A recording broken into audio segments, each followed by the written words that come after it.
देवी सर्वभूतेषु शक्तिरूपेण संस्थिता नमस्तस्यै नमस्तस्यै नमस्तस्यै नमो नमः।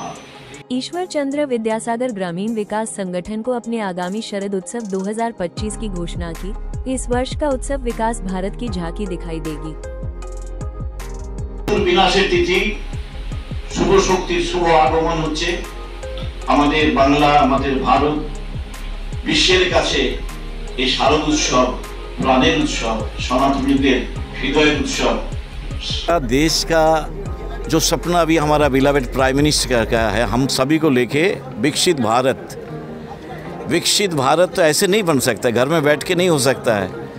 हर हिंदुस्तान को अपना देश के बारे में गौरव होना चाहिए और प्राइम मिनिस्टर का जो इरादा है कि इस देश के हर रिलीजन्स, हर जाति को, हर भारतवासी को देश को आगे ले जाने के प्रयास में जुट जाना चाहिए। इसलिए उनका स्लोगन भी वही देते हैं, सबका साथ, सबका विकास, सबका विश्वास, सबको आश्वास।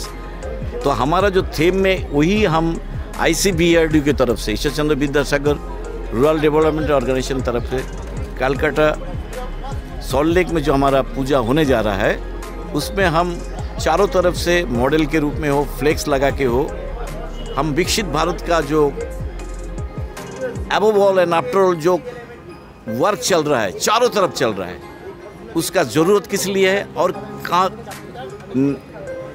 प्रांतिक स्तर पे उसको भेजने के लिए, उसको ले जाने के लिए हमारा प्रयास किया है। এটা আমাদেরকে করতে হবে, আমাদেরকে তুলে ধরতে হবে মানুষের কাছে।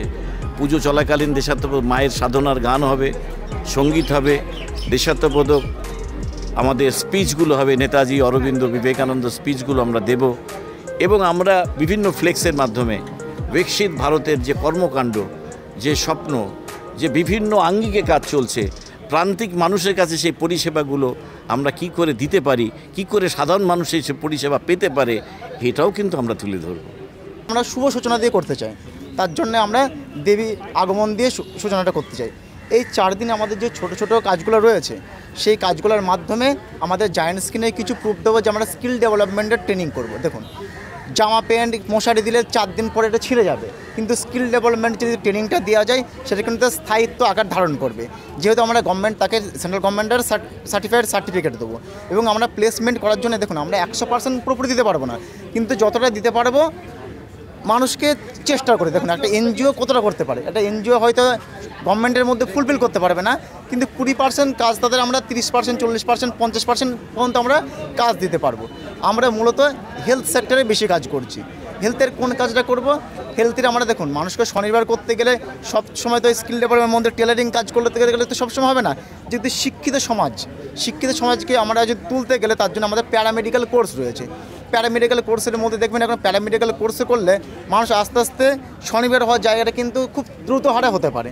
যেমন ইউনিট করছি দক্ষিণবঙ্গে, যেহেতু আমরাও নদিয়াতে আমাদের এই ছোট্ট এনজিওটি অবস্থিত। দক্ষিণবঙ্গে আমরা খুব শীঘ্রই এই অক্টোবর থেকে আমাদের সার্ভে চলছে। সার্ভে রিপোর্ট এসে গেলে আমরা সেই জন্য দেখে ওয়েট করে আছি। সার্ভে রিপোর্ট এলে কোথায় কীরকমভাবে কী করতে পারি, সবথেকে বড় কথা সেটা আমাদের দেখতে হবে, স্টাডি করতে হবে, করে আমরা সেটা শুরু করব। সুন্দরবন নিয়ে আমাদের ভাবনা রয়েছেই অবশ্যই, কারণ সুন্দরবন এমন একটা জায়গা যেখানে বিভিন্ন রকম প্রাকৃতিক দুর্যোগের জন্য লোক ক্ষতিগ্রস্ত হয় প্রত্যেক বছর কিছু না কিছু একটা লেগেই থাকে সুন্দরবনে। তো সেই জায়গায় আমরা অলরেডি চিন্তাভাবনা নিয়েছি, আমাদের সার্ভে চলছে, হয়তো অক্টোবরের মধ্যেই আমরা সেই জায়গাটাকে কনফার্ম করতে পারবো কিভাবে আমরা ওখানে এগোতে পারি।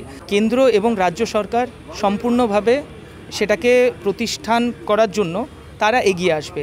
তারপরে আমরা অ্যাজ আ এনজিও, আমরা অ্যাজ আ সোশ্যাল ওয়ার্কার এগিয়ে আসি। আমরা কোন জায়গায় আমরা ধরতে পারি সেটা হচ্ছে, ধরুন কোনো ছেলে মেয়ে স্কুল যেতে চাইছে বা যেতে পারছে না, তাকে কোনো কাজে তার বাড়ির লোক ঢুকিয়ে দিয়েছে, কিন্তু আমরা তাদেরকে এনকারেজ করে তাদের আর্থিক বলুন বা তাদের মেইন হচ্ছে আপনি যেটা বললেন নুন আনতে পান্তা ফুরাচ্ছে, তাদের অন্য সংস্থান, সেই জায়গাটা যদি আমরা করে তাদের ছেলে মেয়েদেরকে স্কুলে পাঠাতে পারি, এই জায়গাটা আমরা ফোকাস করব, কারণ এই জায়গাটা আমাদের মেইন ফোকাস করার